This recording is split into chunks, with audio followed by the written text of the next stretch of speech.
How's it going, guys? Welcome back. We got some updates about NASCAR Rivals for the Nintendo Switch. They finally released the cover along with all the cover athletes, so let's get right into it. So first, I'll show you the NASCAR Rivals Twitter account, and they did something pretty cool the last few days. They were releasing these pictures right here where you would guess who is on the cover, which driver that is. I like that. I think that's pretty cool. It shows that they are caring about this game and they're really trying to market it. And I'm just a big fan of this. It's a good fan engagement. So go ahead and guess who that is. Unfortunately, I already know, so I can't really play along. But we got that one, and then this one, and there we go. So now for the final cover. There we go. We have Ross Chastain at the very front, Alex Bowman, Kyle Busch, Joey Logano, and Denny Hamlin. Now I'm pretty happy because aside from Ross Chastain, those four are some of my favorite drivers, especially Joey Logano and Alex Bowman. So I'm pretty happy with that. I'm pretty happy with the cover. And then they got Hamlin, Chastain, and Logano's car down here. Let's make that a little bit bigger. Now, one thing that's interesting is that for this NASCAR logo, it doesn't have the same font as the actual NASCAR logo right here. So that's interesting. Not a big deal, but it's interesting. I like the cover. I like the cover art. I like the drivers they chose. I'm pretty excited for the game. And then tomorrow is going to be the gameplay reveal trailer and pre-order launch. So make sure to check back tomorrow and I should make a video on that. So yeah, they'll be pretty exciting. They also released these pictures of BJ McLeod's car, the number 78. They're going to be the sponsor. They're advertising NASCAR Rivals. That's a nice paint scheme. That is nice. I love the purple and orange. I love how it fades, the gradients right here. This is nice. This is really nice. Yeah, and I love how the logo just fits perfectly right there. I'm not a huge fan that they moved the numbers up, but for this paint scheme, I think it works pretty good actually. Yeah, I'm really happy with who they chose for the cover. I mean, it's perfect for the name NASCAR Rivals. I mean, I would say these are some of the most aggressive drivers in the sport. They don't mess around. They're just there to win. So I think this is perfect. I mean, these are the people that try to win at any cost, and that's what I love to see. That's just me personally, though.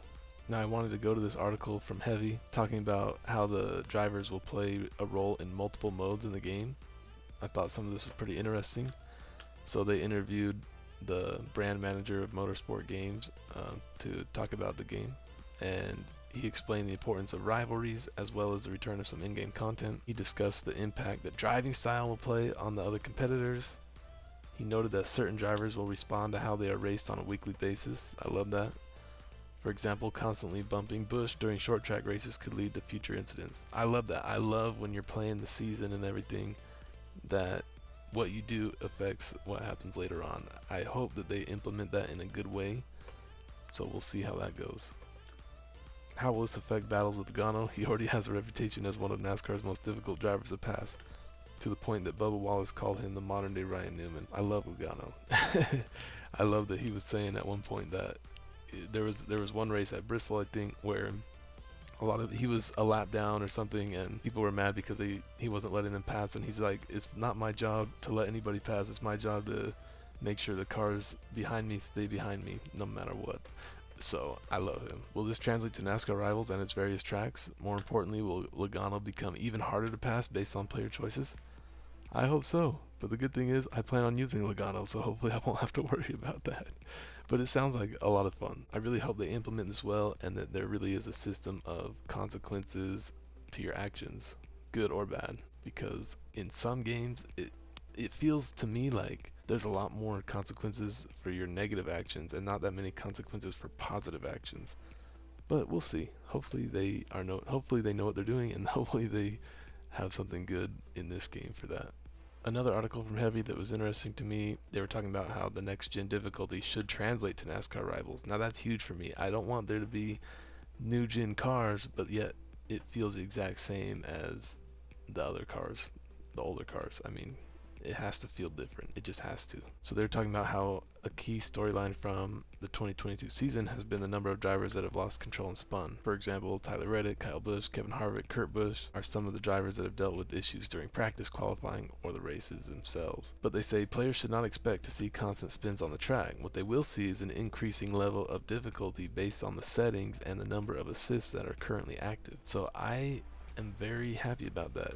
I want it to be a little bit harder. I think with NASCAR Heat, the assists, even if you turn all the assists off, it's still pretty easy to drive. So I'm really interested to see how they're going to make the next gen car feel in the game. Though there will be some incidents created by the AI drivers, which players will have to navigate through with help from in-game spotter Freddie Kraft, which I think is Bubba Wallace's crew chief, or I mean spotter. I think really the settings and the difficulties that we have, any assist that we have, if you run normal, you're going to be challenged, but you'll be fine. The AI can react against you. If you bump it up to hard, it's going to be a little bit more difficult and you're going to have to practice. But if you take all the assists off and play, good luck trying to keep the car under you. I love all that I'm hearing right now. It sounds great. I honestly hope that the difficulty levels are a lot different this time. I do want to see the AI feel like real players, you know, obviously that's the goal. So it sounds like they have put some work in on that, so we'll see how it ends up. He says, I think as we adjust those difficulty settings, it's more so in the player's hands, whereas we try and keep the AI a little bit more consistent in that regard. But you will see AI crashing and things like that, so it's not like they're just constantly locked in place. The AI behavior will also come into play in other scenarios. The game focuses on the rivalries on the track, so there will be different reactions from certain drivers based on the player's reputation. For example, Martin Truex Jr. may race players more aggressively if they've been in previous on-track incidents. Even in career mode, AI drivers will start racing you differently based on how you race them. So there is kind of this rivals aspect of the career mode that the AI will race you the way you race them. So if they're mad at you, they're going to race you that way. If you're friendly with them or they're happy with you, they're more willing to work with you and push the draft. That's awesome. I hope it's good. One thing is that I do hope that they put it in just like the regular season mode, not the career mode. And I'm not sure that, in my experience with NASCAR Heat, that doesn't exist. So I hope that they have that where the rivalries and everything continue on just in the season mode, if they have a season mode, not just a career mode. It also says here the launch day edition of NASCAR Rivals will focus on events that unfolded during the final season of the Gen 6 era due to the timing of release. So they'll have Kyle Larson's dominant win in the Coca-Cola 600, and also the Martinsville cutoff race from last year will be in there as well, which gives you the opportunity to go, you know, to have Denny Hamlin and Alex Bowman go against each other. But it says there will be more on the way, so that's good. It says they already have plans for a full slate of challenges that focus entirely on the 2022 season, so that'll be cool. Now this is interesting. I don't know if I've seen this before, but it says some will feature in-race moments while others might lean toward historic qualifying laps. So that's actually pretty interesting. Usually challenges don't deal with qualifying laps and stuff like that, so that'll be cool to see. So it says here that after the launch, they will have multiple DLC packs that will be available. So, you know, I'm not a huge fan of that. I don't want them to put everything in DLC, but it does say that there will be some new challenges put in there. Yeah, hopefully a lot of it is available right off the bat, but we'll see.